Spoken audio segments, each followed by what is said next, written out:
Hey everyone, Ed here. David, Sara, and I will be back next week with a new episode of Energy versus Climate, all about the role of electricity interties in the clean energy system.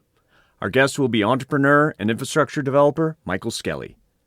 Until then, we'd like to share another podcast with you that we think might be of interest, called Challenging Climate. Hosted by Jesse Reynolds and Pete Irvine, Challenging Climate tackles tough questions about the science, technology, economics, and politics of climate change. Their topics range from climate modeling, persuasive narratives, national security, international development, and even biotech. Jesse, Pete, and their guests cover similar topics to what we cover here at Energy versus Climate, while offering a different perspective, one we hope listeners will find interesting and enlightening. The Challenging Climate episode we'd like to share with you this week looks at what their guest, Dr. Nils Gilman of the Berggruen Institute, calls avocado politics. We enjoyed it, and hope you do too. Now on to the show.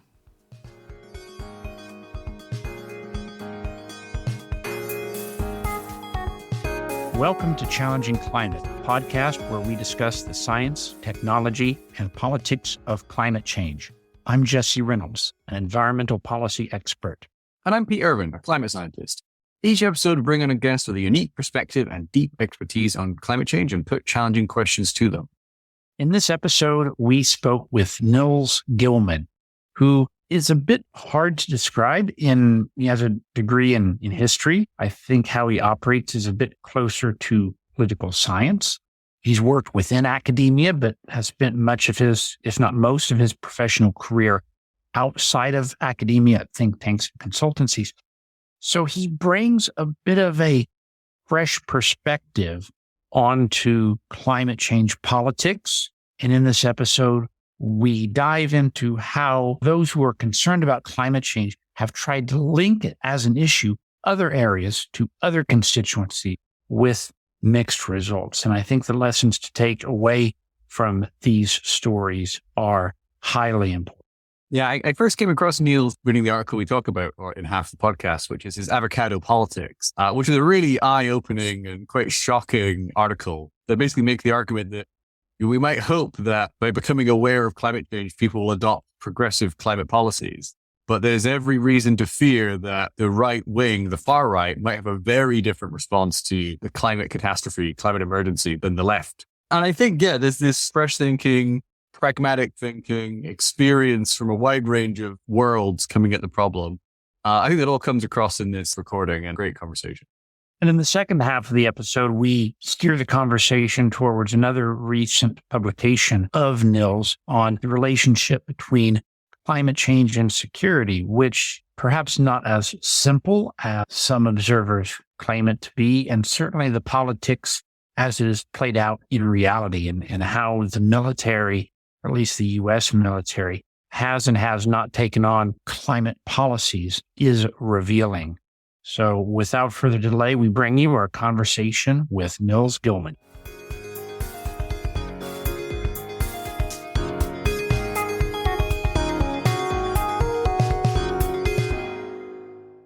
Today, we're joined by Nils Gilman. He's the Senior Vice President of Programs at the Berggruen Institute. He's also the Deputy Editor of Noema magazine. Dr. Gilman has previously worked as an Associate Chancellor at the University of California, Berkeley, and as Research Director and Scenario Planning Consultant at the Monitor Group and Global Business Network. So, Nils, welcome. Thank you for having me on. Yeah, it looks like you've had quite an eclectic career. Could you take us through your background and how you got to where you are today? It's been a bit of a drunken sailor's walk, you might say, career-wise. I first got a PhD in history back in the 1990s. Then I went and worked in software for a number of years, switched over and started doing consulting on national security-related matters for another half dozen years. Finally, just before the job I had president, I worked at the University of California, Berkeley, which is where I got my degrees years ago. As an administrator, I was the chief of staff chancellor there for a number of years. And then for the last 5 years, I've been working at the Berggruen Institute, which is a nonprofit based in Los Angeles. So we'll be talking here in about the first half or so of this episode about an article that you wrote a couple years ago, published in the Breakthrough Journal, called The Coming Avocado Politics. Nils, how do you define an avocado? What is avocado politics? Well, the term avocado politics, which I coined for that article, is a little bit of a tongue-in-cheek expression. It actually references back to something that was popular, expression that was popular in German politics back in the 1970s and 80s when the Green Party, the German Green Party, first emerged on the scene. And what politicians at that time, particularly on the right, Christian Democratic right, observed about the Green Party in Germany was that it was a watermelon party, green on the outside and red on the inside. What they meant by that was that many of the people who were the founding members of the Green Party had been ardent lefties, particularly student lefties during the 60s. And so there was this notion that the green agenda, the environmental agenda that the Green Party was promoting was really a backdoor way to accomplish the kinds of left-wing agendas that these founders of the Green Party had had as youths, and that it was a little bit of a Trojan horse. So whether you think that's a fair description of the German Green Party or not, I took with that idea and tried to translate that into what I see as an emerging phenomenon in environmental politics today, which I call avocado politics. In the case of an avocado, it's green on the outside, but brown on the inside. Brown, of course, signifying the traditional color of fascism.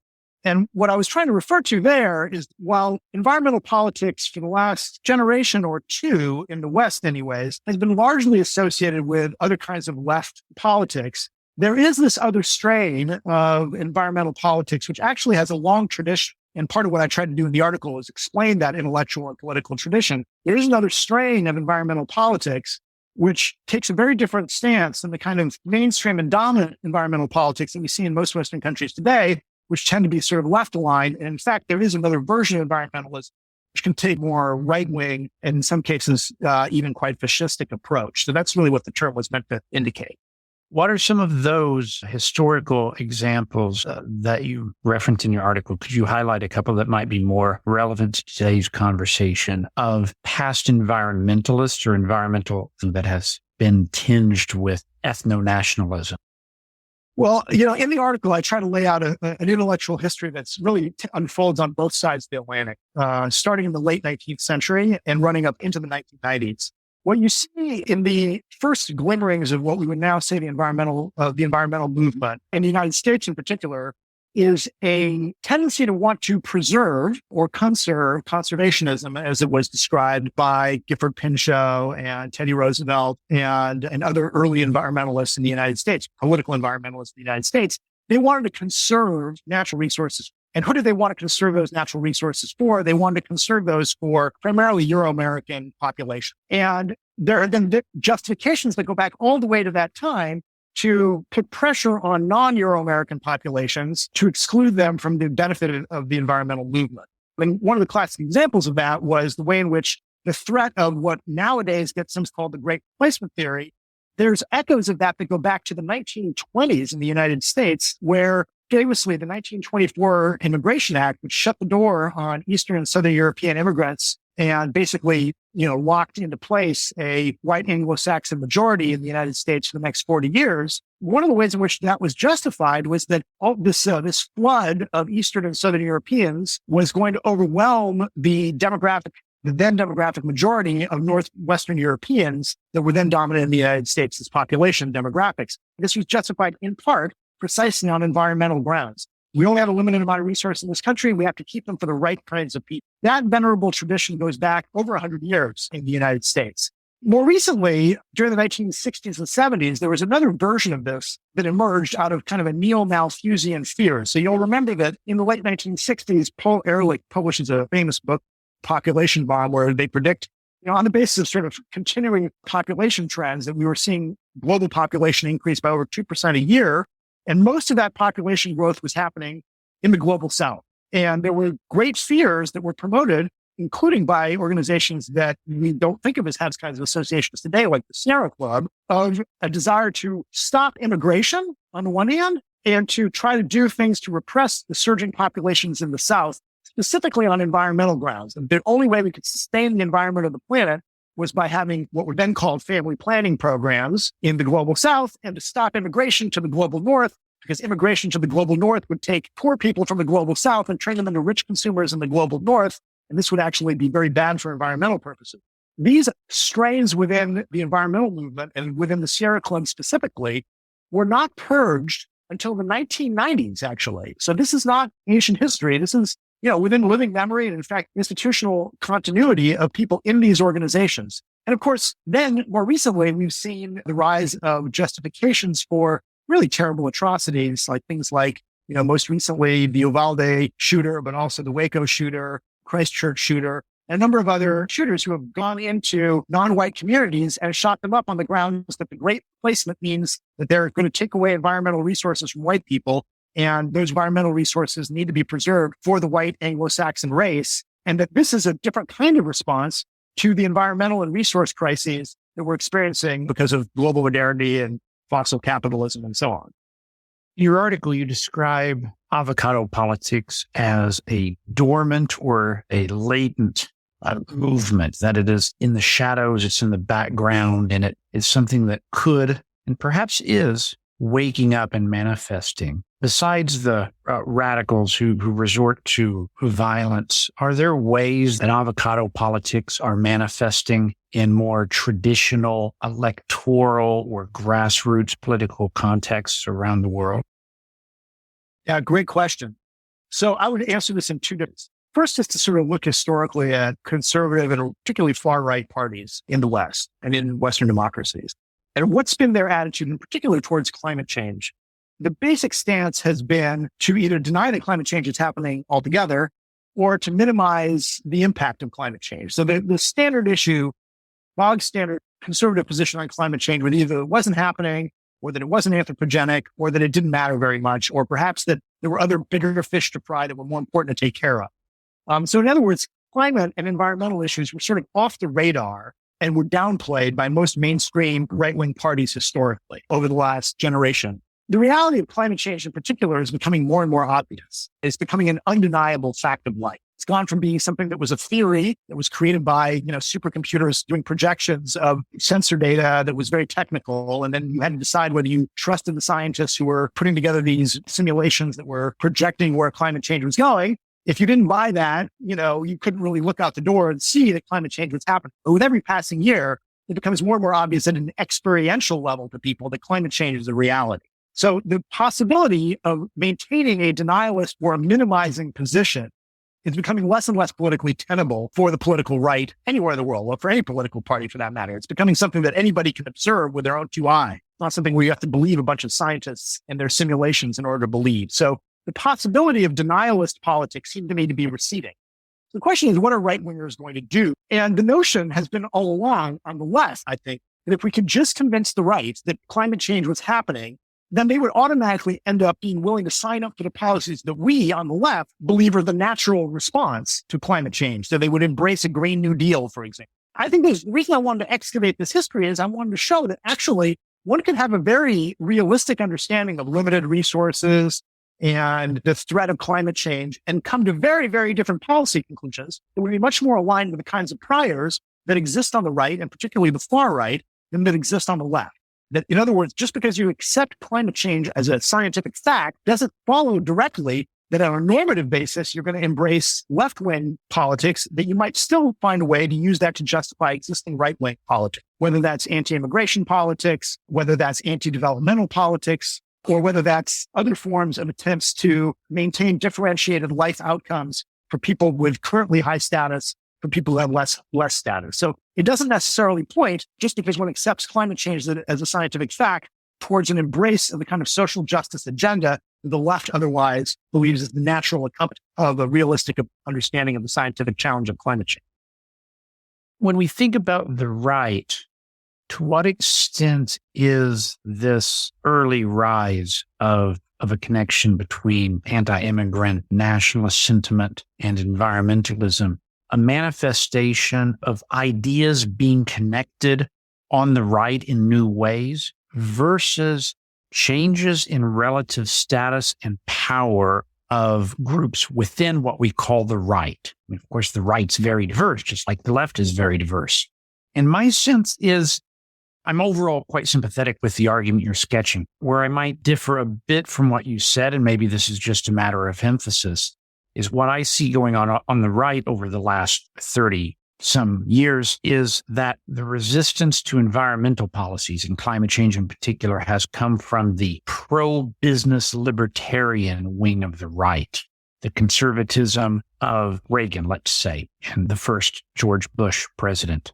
But what we've seen is the rise in relative strength of a type of a populist nationalist that's not necessarily aligned with that former group. There's sometimes a strange bedfellows element going on the right, just like there is on the left. And you look at someone like Trump, and in many ways, he's not a conservative.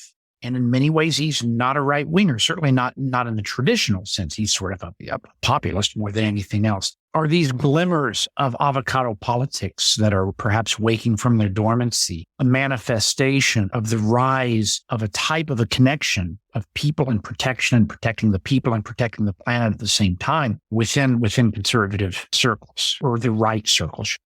I think you're absolutely right that part of the reason why I expect avocado politics to be an emergent phenomenon and a growing phenomenon is because the coalitional composition of the right is shifting exactly the way you're describing, away from business-centric interests. At least, in the United States, there's still a tax cut faction. But the centerpiece of the party, the base of the party now, is not at all supportive of the kind of libertarian politics that define particularly economic policy. And also, I think you're right, environmental policy on the right, a deregulatory, pro-big business politics. I think it's complicated for speaking specifically of the United States because that is not an exogenous, that shift in weight and power away from the libertarian pro-business wing of the party towards a more populist wing of the party that is interested in promoting welfare, actually promoting a welfare state for white people, is not actually separable from the underlying phenomenon that I'm describing. I think the generalized discrediting of a kind of a kind of neoliberal capitalism has fallen into foul odor, not just on the left, but also on the right. I think Trump himself is a complicated figure because he's sort of a robber baron himself. He obviously was not an environmentalist. He wasn't interested in participating in any of the kinds of things that were going on in climate change negotiations. He tried to tear up the EPA to the maximum extent he could from an administrative perspective. I think that, in his own personal politics, he thinks that businesses, or at least American businesses, should be allowed to do whatever they want. So I don't think he personally, insofar as he cared about policy at all, was necessarily a manifestation of this phenomenon that I'm talking about in calling avocado politics. But I do think that the direction of the base of the party is away from the pro-business kinds of factions that would have resisted an embrace of policies that acknowledge climate change. Now, with that said, I think an avocado politics of the right could actually be pretty business friendly to libertarians in the sense that it might be very focused on trying to limit consumption in the global south, but might be totally happy with this for white people to consume all they want in the United States. So there's going to be steaks and flat screen TVs and gas guzzling cars for Americans. It's the other people in other countries who we don't really trust and we don't really like, who speak funny languages and eat funny food. And I think that is something that, at least with certain factions of liberty in the United States, particularly factions of the business community that are focused on domestic consumers, is perfectly compatible with a kind of avocado politics that's also a pro-business and anti-domestic environmental regulation. So I think that it is possible to figure out ways, put together coalitions on the right that would be avocado politics, but would also be in favor of a kind of pro-business model in the same way that the Republican Party has often embraced. America is a little bit of an outlier, or quite a lot of an outlier when it comes to climate politics. I mean, in Europe, there's a lot of center-right parties that are acting on climate change to some extent. I mean, I guess the narrative you describe is quite a far-right narrative. Do you see center-right parties in Europe shifting more in that direction? So there hasn't been that much on the center right, but on the far right, and in many European countries, the far right is a large party. So you look at the way in which Marine Le Pen's party, I can't remember what the current branding of it is, but the former Front National, they take a very kind of environmental friendly approach in a lot of ways, right? They believe in maintaining the French countryside, protecting La Forêt Profonde, making sure that national parks are kept pristine. They want to keep immigrants out because they want to keep France for the French, right? So that seems to me to be very much in line. They're not climate change deniers on the French far right. And, these people get 20% of the vote in the first round of elections and 45% of the vote in the general election at this point. So this is not a fringe position at all within French politics. Other countries, you've seen the far right parties go into coalition governments, sometimes with green parties. This happened in Austria, for example. So I do think that actually in some ways, the avocado politics phenomenon as a mature politics, partly because of the multi-party system and the need for coalitional politics in Europe, actually in some ways is more advanced in Europe than even in the United States, where the structural two-party system makes the coherence of the ideology harder to work out. Earlier, when you were introducing watermelon politics in the context of Germany in the 1970s, you said that some critics of the German Green Party felt that they were something of a Trojan horse, that the green was the horse and inside was the red Trojan soldiers. Along those lines, do we have any sense of sincerity among avocados? Is there any reason to doubt that they genuinely care about the natural environment and climate change and so forth? Or are there reasons to believe that this is, in fact, a Trojan horse political step? So I don't know that there's any more disingenuousness on the right than there is on the left on this topic. I mean, I think that somebody like Alexandria Ocasio-Cortez, for example, genuinely believes both in the environmental things that she's in favor of and the social welfare policies, and she conjoins them together in what she calls the Green New Deal. I think that there's no insincerity to that. I think that she believes that there's a natural connection between what she believes is happening with climate, and the way to implement that is through these kinds of measures, which will create a new industrial infrastructure, which will also at the same time, it's implemented on her terms, realize the social justice aims that she believes in for exogenous reasons. So it's not so much that it's one's a Trojan horse for the other, is that they are somewhat different axes of commitment. And the intersection point is one where she finds them to work together well. I think the same thing is probably true for the right. They actually do want to preserve French national parks for the French. I don't think there's anything indigenous French people, right? They really do believe that there is a process of grand remplacement. The great replacement theory has gotten popular this spring because Tucker Carlson's been promoting it, but this was originally a term that was promoted out of France by a far-right intellectual. So this is an idea that originates here in France on the far right. And it's explicitly connected in France to environmental concerns, is that the replacement of the indigenous French population is partly a grab of resources by non-French people of French resources and resources that belong naturally to the French population. So I don't think there's any insincerity to it. I think the point I've been trying to make is actually quite the opposite. It's that one can draw very, very different policy conclusions. One should not assume that there's an automatic translation from the is of climate change and resource depletion to the ought of social democratic wish lists on policy. One can draw a similar conclusion and say, well, we don't think it's actually realistic to create global justice. We think it's more realistic to hoard as much of the resources as we can for me and mine and, close the borders and shoot people who try to come and take the pieces that we've grabbed. That's, those are not policies that I personally favor, but those are not an irrational response to the resource depletion challenge that we're facing, right? If you're on the right, you might conclude, well, we still want to drive gas guzzling cars. The solution is to make sure nobody else gets those, because if it's only 300 million Americans that are driving gas guzzling cars, we don't really have a problem. The problem is when we have 300 million Americans and 1 billion Chinese and 1 billion Indians who all want to drive gas guzzling cars. If we do that, clearly that's going to be an environmental disaster. So the solution, therefore, the quote rational solution is to stop India and China from having gas guzzling cars, or better yet, keep them so poor that they can't even afford to buy gas guzzling. That's not a position that resonates with kind of social justice commitments that are common on the environmental left, that it doesn't follow as a kind of logical policy conclusion, given a different set of exogenous priors about the kind of world you want to live in. Successful politics requires coalitions. And this podcast focused on climate change, work in the climate change world. And climate change is an issue where there's been difficulty in some areas in building majoritarian coalitions. Might there be an opportunity for those who are concerned about the environment to carefully build bridges with avocados? I mean, there's obviously strains of avocados. The brown aspect is something that many Greens disagree with. But if what one seeks is a policy fix, might there be something to be gained through careful cooperation?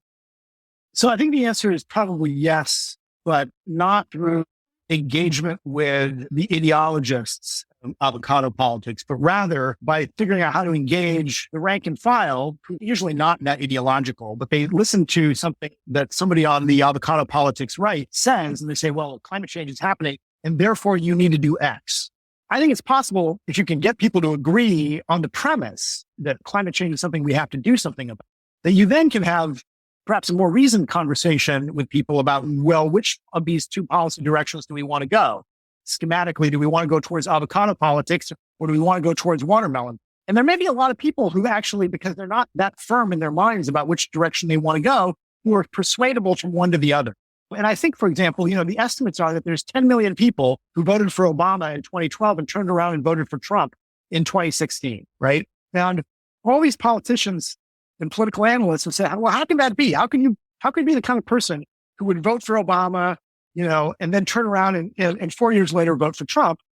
And I think the reason is pretty straightforward, actually, right? Because in both Obama's case and Trump's case, they were able to represent themselves as outsiders who spoke for the common man in some way. Whereas the person they were running against in both cases, Romney in 2012 for Obama and Hillary Clinton for Trump in 2018, were consummate insiders who if you're an anti-establishment person, there's no way you're voting for Romney. There's no way you're voting for Hillary Clinton, right? And so those same kinds of credentials could lead, millions of people to vote for Obama in 2012 and vote for Trump in 2016, despite the fact that those two men, at the level of both their characters and their policy propositions, couldn't possibly be more different other than sharing this one feature.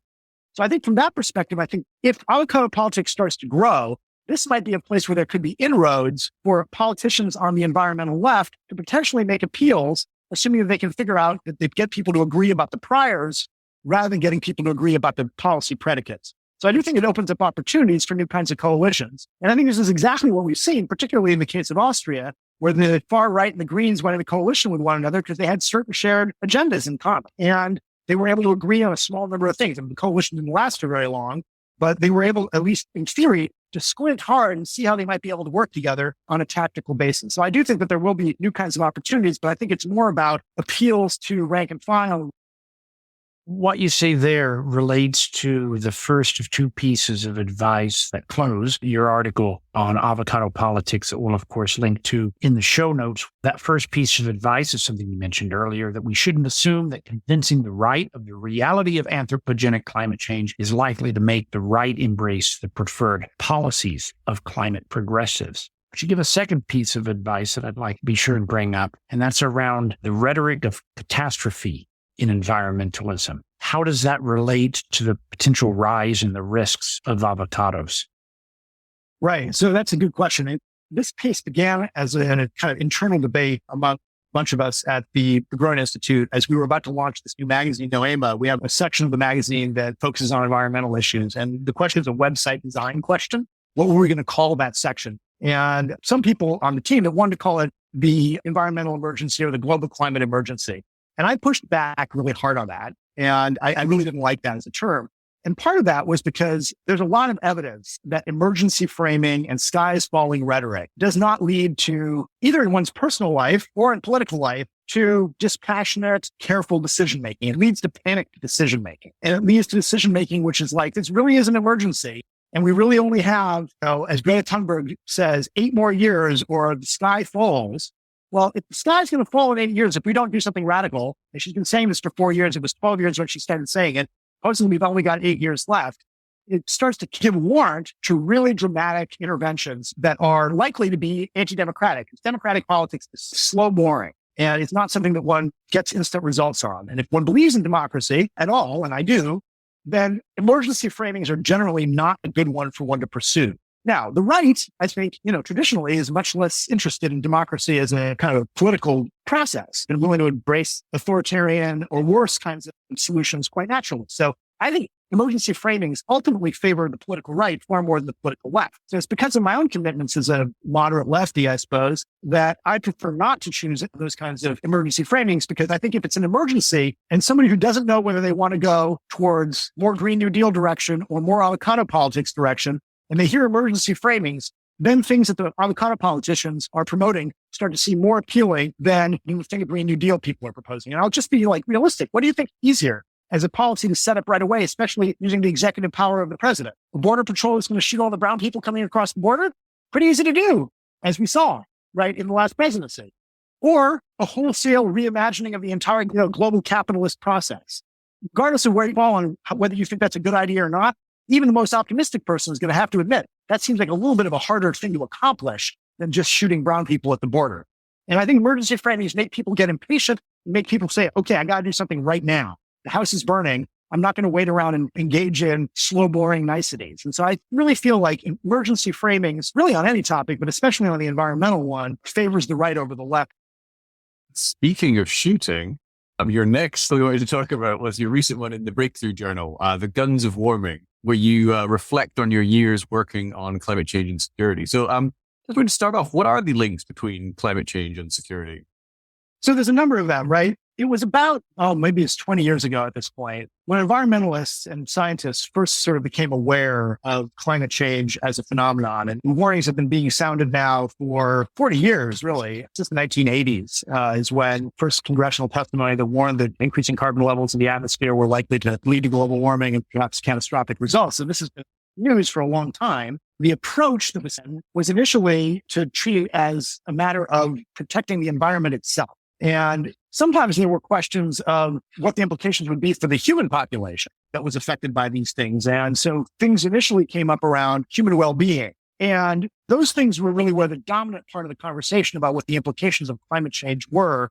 And it didn't move the needle, right? We didn't see a whole lot of action about moving the government to really change its policies in dramatic ways that would have really shifted the needle, particularly on the climate change mitigation side. We had Rio, we had Paris, we had Copenhagen. None of these things were making any difference. So about 20 years ago, people started to think, well, if this really do get to business as usual scenarios and get to runaway climate change, and we start to see massive sea level rise, and we start to see incredible heat waves, this may lead to not just human suffering, but actual political destabilizations of various sorts. And there's a bunch of precedents for this. We've seen how environmental catastrophes can destabilize governments or delegitimize governments. Perhaps the most famous example is Bola cyclone of 1971, which swept up through the Bay of Bengal, one of the worst environmental catastrophes in history. Hundreds of thousands of people died in what was then known as East Pakistan and what's now Bangladesh. And their plight was largely ignored by the government, which was 1,000 miles away to the west in West Pakistan. And the outrage that the ethnic Bengalis felt about the way in which they were just completely ignored by Punjabi and Sindhi majority in the western part of the country is what led very directly to the independence uprising by the Bengali people, which was then ultimately supported by India, which ended up splitting the two parts of Pakistan into two separate countries. The birth of Bangladesh emerged directly out of it. But there's lots of other examples people have had on an anecdotal basis where environmental catastrophes have led to political delegitimations. Flooding in China historically has been a classic fate that cost the emperor his legitimacy. And even in the United States, you can think about the way in which the George Bush presidency was largely ruined by bungled response to Hurricane Katrina.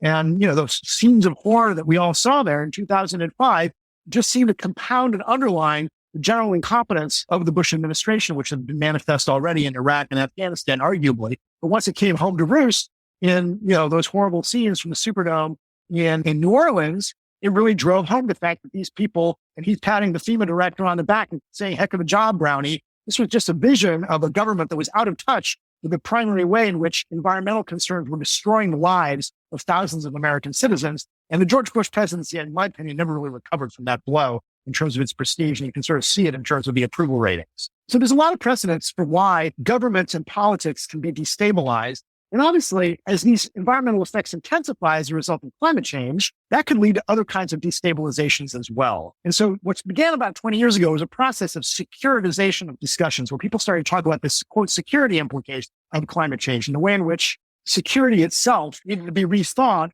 in light of climate change. And here I want to make clear that the term security gets used in many, many different ways in the environmental discourse. So if you look at the most recent IPCC report, there were at least a dozen ways in which the word security got used to mean different things. It can be referred to interpersonal security, the chance that you're going to get mugged on the street. It can be security in terms of interstate conflict and violence.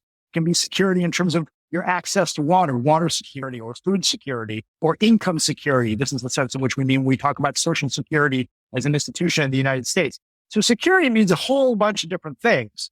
And what happened about 20 years ago was that security moved into the climate change debate. It started to be used as a way to mobilize a new class of resources, or at least that was Ned's thinking behind it. And if we started talking about climate change as a security issue, then the one really well-resourced part of the U.S. government, namely the military, might be brought to bear to think about the problem of climate change and the challenges it might present for us.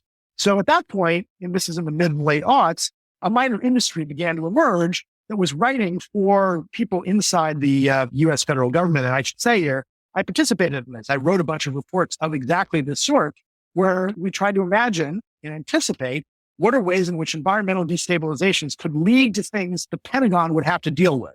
And the idea we had at the time was that if we got the Pentagon to realize that it wasn't just that it was going to destabilize Syria, and it was going to destabilize Central America, and it was going to destabilize Yemen, that there's water shortages happening in all of these places, and there's food insecurity places, but that this was also going to cause refugee crises and so on. And at some point, the Pentagon would say, oh, we better take on the root causes of these and actually press the federal government to engage in a realistic climate change mitigation strategy so that the underlying cause that's going to create all these security risks will be addressed. That certainly was my motivation in participating in these discourses, as I'd say 10, 15 years ago. It's not how it worked out. So how did it work out? Well, I should say I stopped doing this kind of work very intensive about 7 or 8 years ago. So I haven't been closely involved in the conversations that are going on in the Pentagon. But what's ended up happening, and by the way, this is a uncommon phenomenon. It's not just about the Pentagon. It's about the nature of bureaucratic entities in general, probably in the government.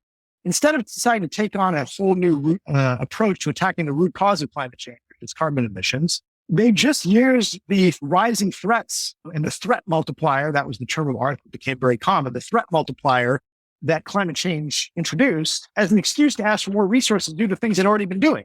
So they need more counter-terror to deal with destabilizations of populations in the Sahel and the way in which that was likely to lead to political radicalization. They used it to justify new kinds of kit in the Navy that can be heat resistant to engage in combat in more extreme temperature and climatic conditions.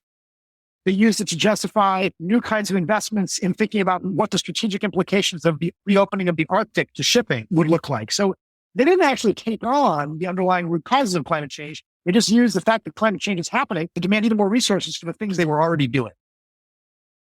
Is there something shared between the two halves of this episode so far, something in common between avocado politics and climate security, in which advocates of climate action emphasize the severity of expected climate change impacts and call for their traditional political non-allies, if not opponents, to take up the issue, perhaps in the back of their mind with this hope that these traditional political opponents will not only come to see the light of climate change, but will come to see the light of a broader worldview and steer toward them, meaning the speaker, in more than one way.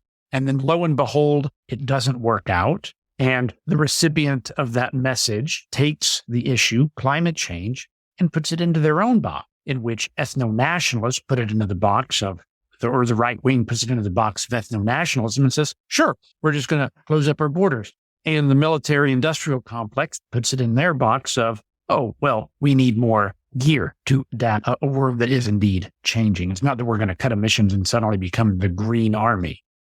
Yeah, I think that's exactly right. And by the way, this is not just the military or the far right. The left does this too. What is the Green New Deal but the longstanding social democratic wish list, now justified in part around environmental concerns?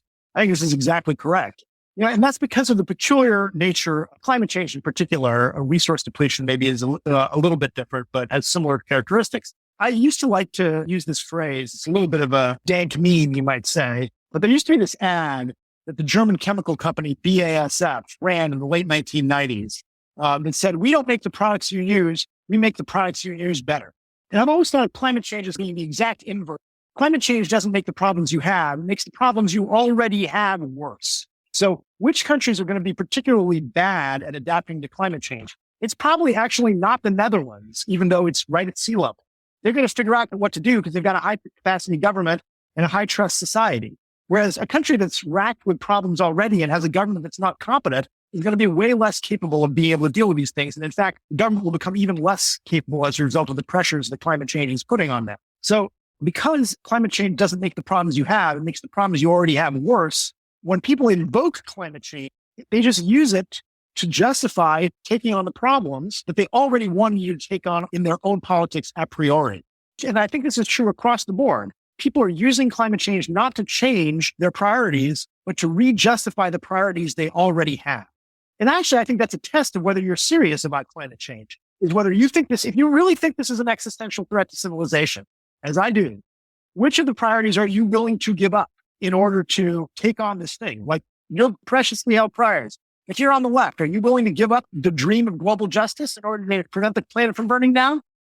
No? Well, maybe you're not that serious about climate change. If you're on the right and what you really want is to preserve a certain kind of Christian nationalist society, and you're not willing to give up on that in order to prioritize other things, or you want to really keep driving your gas guzzling car, then maybe you're actually not that serious about climate change. And likewise, the Pentagon doesn't seem to me to be particularly serious about climate change. And the real tell on this, and I would just take it away from partisan or even ideological politics for a second, is that the Biden administration just published a climate strategy coming out of the Pentagon, and they're going to climate change as part of their threat assessment, but they're not actually going to reduce emissions, even though something like 6% of emissions in this country are military related. So there's a non-trivial slice of the entire emissions of this country is related to the activities of the military. And all of the pressure that the Biden administration is putting on the federal government to reduce emissions exempts the military. This is just a sign that they're fundamentally not serious yet about taking on this as a problem. They're not willing to deprioritize existing agendas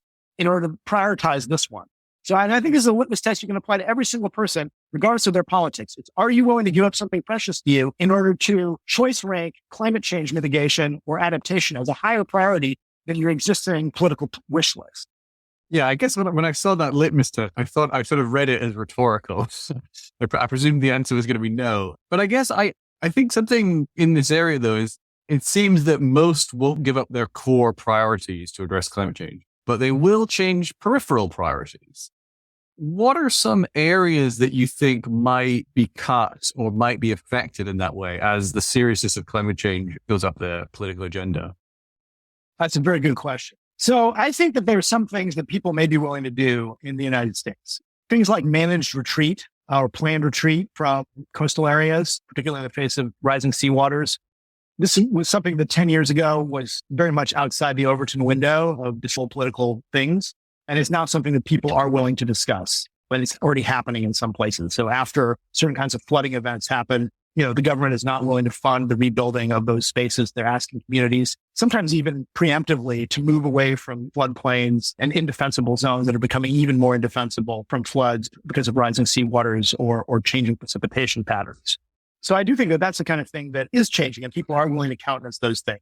But so far, I haven't seen a lot on any part of the political register of people who are willing to give up their maximalist political goals that existed prior to and apart from climate change. I think so far I'm seeing people use it mainly to justify more of what they already want. So I'm not that optimistic that there's sort of really clear areas where people are willing to change their positions and give up their priors in order to take seriously and prioritize climate change, adaptation, and mitigation.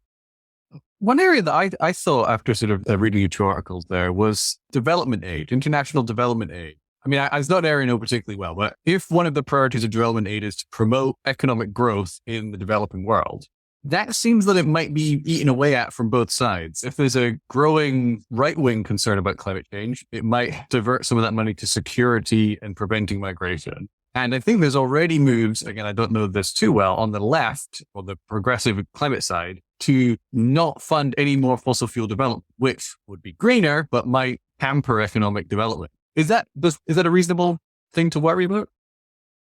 I think that could happen, except for the fact that foreign aid at this point, at least foreign aid that's coming from the West to the global South, is mostly not focused on economic development activities. It's mostly focused on social infrastructure, education, healthcare, things like that don't actually, I think, have a lot of implications for climate change. It's also been a declining sector for a long time. It's not something that much money goes into already. There's a lot more money in terms of money flowing from north to south that's happening through NGOs, actually. But again, you look at the biggest NGO in the world that's in north to south, the Gates Foundation, they're promoting global health. They're not promoting industrial development. So I don't know that much of that is happening anyways in terms of The U.S. got out of the industrial development and the global South promotion business a long time ago. Now, there might be other things where you might say, okay, we could legislate that U.S. companies can't build carbon-intensive factories in the global South. That might be something that one could do, but that's not something that I've heard anybody put on the agenda. So I don't really see that happening anytime soon. So I'm not particularly optimistic on that either. A common thread that we've been talking about on this episode has been the difficulty of issue linkage that's often caused by the lack of flexibility that political actors, activists, and organizations insist on, instead of trading, which is typically the backbone of politics, an insistence upon A and B, as opposed to give me A and I'll give you B. Stepping back at a more general level, if you could give advice to those who are concerned about climate change and politically active in this area, what would that be? Well, I do think that the essence of strategy in general, I used to say this to clients all the time when I worked as a management consultant, the essence of strategy is deciding what you're not going to do. There's a million things that need to be done, and you have to decide how to prioritize. Preference ranking is the way economists would put this. And in fact, economists define rationality as consistent preference ranking. I mean, that's literally the definition of rationality in economics. Are you able to consistently, across multiple scenarios, say that you want the same things when you have 17 different priorities and they come up in different configurations, different contexts? Are you able to be consistent about the way in which you prioritize things over time? I'm not sure I would call that rationality, but that's how the economists refer to it. What I do think is important, though, is to have a clear sense of what your priorities are and a willingness to move those priorities around when the facts about what the implications of pursuing one priority versus another begin to change. And what climate change does, you would think, is it might get people to say, actually, I need to move this particular issue up the hierarchy. Yeah, I love eating beef. But maybe we really need to tax beef because those cows, when they burp, are really putting a lot of methane and it's really not very good for the environment, right? So we actually need to tax beef as an environmental thing. Yes, I like eating hamburgers. Yes, I like eating a steak, but I'm going to, give up that priority because I have this other thing I care about. Or, could be a number of other things. Airplane travel might be reduced. There could be lots of other things. And the truth is, as we've just seen with the pandemic, societies are capable of radically reordering their preference structures when they see enough of an emergency. We also have seen during the pandemic, particularly in Western countries, that there's a lot of pushback to that preference re-ranking, right? And so I come away from the pandemic of the last 2.5 years quite pessimistic about the ability of Western societies in particular to impose a really serious preference rank reordering on the population. And, depending on your perspective, that might be, you might say, well, that's good. That's because the people are sovereign and aren't going to be controlled by these fascistic states. On the other hand, if you really do regard climate as a kind of civilizationally existential threat, then the fact that we can't change our preference rankings in the face of it has very dire implications for whether we're going to be able to do anything about it. What within the current world, the current related to climate change or not, gives you optimism for the future? Well, I'm not sure I'm an optimistic guy by tradition, so I'm not sure there's that much that gives me optimism. But if there is, I actually think there's a younger that's emerging, and there are new kinds of political modes of engagement that I see emerging in many parts of the world now to give me some hope. I have been participating and observing a lot of new kinds of participatory democratic practices that are trying to think about creating intergenerational justices that I think provide a new kind of language for potentially changing the way people think about the responsibilities that we owe to our descendants. And it might create a possibility space for us to actually change the dialogue around it. I mean, part of the reason why people discount the future is, we've lived in an econometric world for the last few years where, there's implicitly a discount rate against future generations. And if you've got a 3% discount rate, then everything that happens after 50 years from now is essentially, no matter how bad it is, devalued down to zero. And I think there's a new set of discourses that are emerging that are beginning to allow us to have a different kind of ethical dialogue that potentially could change in a really dramatic way if things take off the way we think about our obligations to our descendants that might motivate us to behave differently. I think the veil of ignorance, which Rawls mostly talked about sort of horizontally within a particular society and having to do with economic inequality, also needs to be extended longitudinally over time. We have to imagine what kind of a world would we want to live in if we didn't know we were going to be born in 1971, 2021, or 2071. What kind of a world would we be organizing? So that sort of longitudinal veil of ignorance, I think, presents a kind of language that might change the sorts of things we're able to think of. Our guest today has been Dr. Nils Gilman. Nils, thank you for joining us on Challenging Climate. Thank you very much for this. This was a fun conversation. Thanks for listening to this special rebroadcast of the Challenging Climate podcast on energy versus climate. We'll be back next week with a new episode on electricity interties. Until then, if you'd like to support our show or subscribe, check out energyversusclimate.com. And don't forget to leave us a review wherever you listen.